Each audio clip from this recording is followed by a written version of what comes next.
নেত্রীর লড়াই সেই 1993 সালের সেই লড়াই আজ 2011 সালে 34 সালে সিপিএম কে পদোন্নতি করে দিয়েছে। একটা সময়ের একটা কালের একটা যুগের অবসান ঘটিয়েছে। আর 2024 সেখানেও দাঁড়িয়ে মমতা বন্দ্যোপাধ্যায়ের জয়গান, মমতা বন্দ্যোপাধ্যায়ের স্লোগান নিয়ে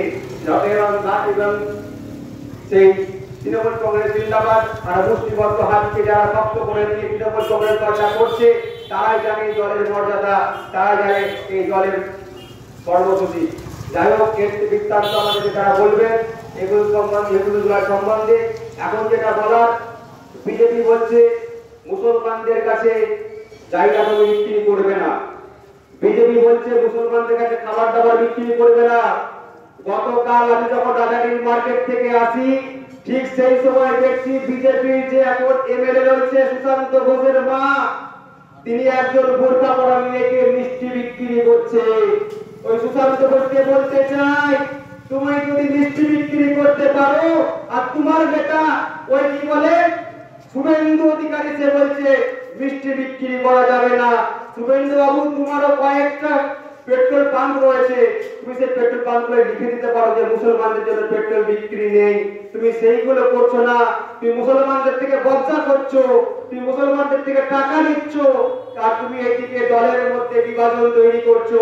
খেটে খাওয়া মানুষের জন্য তোমাদের ভাবনা চিন্তা নেই, গরিব মানুষের জন্য তোমাদের ভাবনা চিন্তা নেই। তোমরা শুধু মানুষের মধ্যে বিভাজনের রাস তৈরি করছো, বিভাজন তৈরি করে মানুষের মধ্যে মানুষের ঐক্যকে দুর্বল করার চেষ্টা করছো।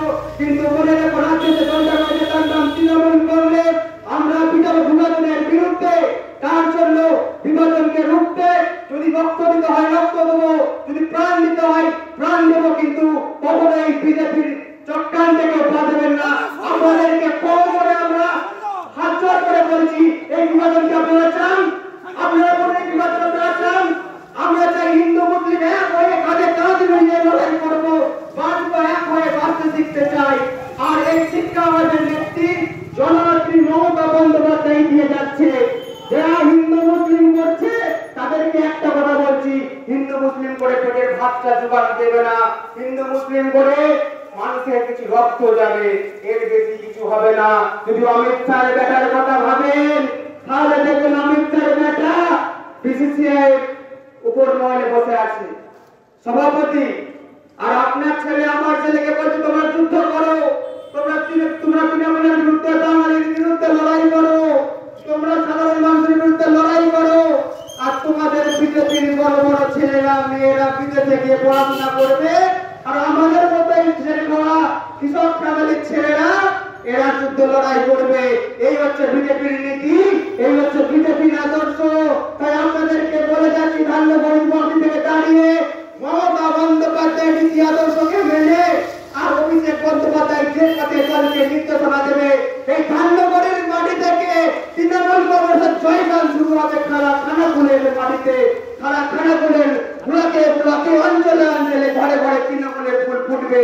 এই বিজেপির এই নেতা এই সুশান্ত ঘোষ, তোমাকে ডাইরেক্ট বলে যাচ্ছি, তুমি তোলা তুলছো কিন্তু তুমি বাড়াবাড়ি বেশি করো না। তোমার ফুল জারি বিধায়ক তোমার জালিয়াতি ধরা পড়ে গেছে। তাই বলছি বন্ধু, সবাই সজাগ হয়ে গেছে, সতর্ক হয়ে গেছে। প্রত্যেকটা মানুষের ঘরে ঘরে এখন শিক্ষা জমেছে। আমাদের নেত্রী মমতা বন্দ্যোপাধ্যায় যখন একটা বাচ্চা মেয়ে স্কুলে যায় তার জন্য সবুজ সাথী সাইকেল দিচ্ছে, যাতে করে সুন্দর ভাবে তার স্কুলে যেতে খুব সহজে পৌঁছে যায়। আগে হেঁটে হেঁটে স্কুল যেতে হতো, আমরা দেখেছি কাদা পায়ে, এখন রাস্তাটা দেখুন খারাপ করে দিয়েছে। এর নাম মমতা বন্দ্যোপাধ্যায়, উন্নয়নের নাম মমতা বন্দ্যোপাধ্যায়, রূপায়ণের নাম মমতা বন্দ্যোপাধ্যায়। আর 21 জুলাই মমতা বন্দ্যোপাধ্যায় প্রতিশ্রুতি দেয়, আর সেই প্রতিশ্রুতিকে বাস্তবায়িত করে, তার বাস্তবায়নের নাম হলো মমতা বন্দ্যোপাধ্যায়। আর তোমরা বিজেপি বলো 15 লক্ষ টাকা ব্যাংক অ্যাকাউন্টে দেব, কোথায় 15 লক্ষ টাকা? এখানে যদি এই বিধায়ক আছে তোকে জিজ্ঞাসা করবেন গাড়ি থেকে নামিয়ে তোর 15 লক্ষ টাকা কোথায় দিয়েছে? নরেন্দ্র মোদী 15 লক্ষ টাকা কোথায় গেল? বেকারদের যন্ত্রণা মমতা বন্দ্যোপাধ্যায় বুঝে, তাই তো বেকারদের জন্য যুবশ্রী ফোন করেছে আর মোদিবাবু বলেছিল বছরে 2 কোটি করে চাকরি দেব, সেটাও মিথ্যে। প্রত্যেকটা মিথ্যে কথা দিয়ে দিয়ে দিয়ে দিয়ে মানুষকে চক্রান্ত করে আর ভারতের বিভাজন করতে লাগছে। ওরা আবার নাকি দেশপ্রেম শেখায়। আরে দেশপ্রেম যদি শিখতে হয় ক্ষুদিরাম বোসের থেকে শিখবো, ভগৎ সিং এর থেকে শিখবো, আমাদের বাঙালির অনেক গৌরবময় বিপ্লবী রয়েছে তাদের থেকে শিখবো। দেশের প্রেম বিজেপির মুখে মানায় না, কারণ যখন আমাদের দেশের বিপ্লবীরা দেশকে ব্রিটিশ মুক্ত করতে চেয়েছিল আর সেই বিপ্লবীদের বাঙালি বিপ্লবী থেকে শুরু করে সারা ভারতবর্ষে তাদের অজানা তাদের সেই ঘাটিতে এই বিজেপির আরএসএস গুন্ডা বাহিনী দালালি করে চক্রান্ত করে তাদেরকে ধরিয়ে দিত। এই হচ্ছে বিজেপির দেশপ্রেম, এই হচ্ছে আরএসএস এর দেশপ্রেম। প্রত্যেকটা বাড়িতে শিক্ষিত ছেলে মেয়ে শিক্ষিত হচ্ছে, বড় হচ্ছে। ভোটটা দেওয়ার আগে আপনার ফ্যামিলির ছেলে মেয়েদেরকে জিজ্ঞাসা করবেন, বাবু ভোটটা কাকে দেবো, কাকে দিলে ভালো হবে, কাকে দিলে উন্নয়ন হবে। তারা আপনাকে বলে দেবে ভোটটা তৃণমূলকে দেবে মা, কারণ মায়েরা তো লক্ষ্মী ভান্ডার পায়। প্রত্যেকটা মা লক্ষ্মী ভান্ডার পাচ্ছে।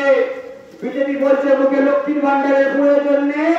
বিজেপির নেতাকে বলতে চাইছি তোমার মাটাও লক্ষ্মী ভান্ডার পায় আর তোমার বোনটাও স্কুল কলেজে পড়লে সরকারি স্কলারশিপ পাচ্ছে, রূপশ্রী পাচ্ছে, কন্যাশ্রী পাচ্ছে, শিক্ষিত হচ্ছে, চাকরি পাচ্ছে। বাংলায় এই কৃষ্টি কালচার তৃণমূলের আছে, তাই আজও মানুষ মাথা উঁচু করে দাঁড়াতে পারছে। প্রত্যেকটা মানুষকে আপনার জনগণকে আমি অসংখ্য ধন্যবাদ জানাচ্ছি।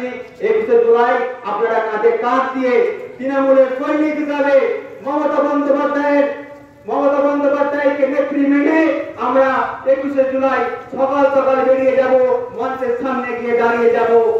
ধন্যবাদ, সকলে ভালো থাকবে। প্রত্যেককে আমি অভিনন্দন জানাচ্ছি।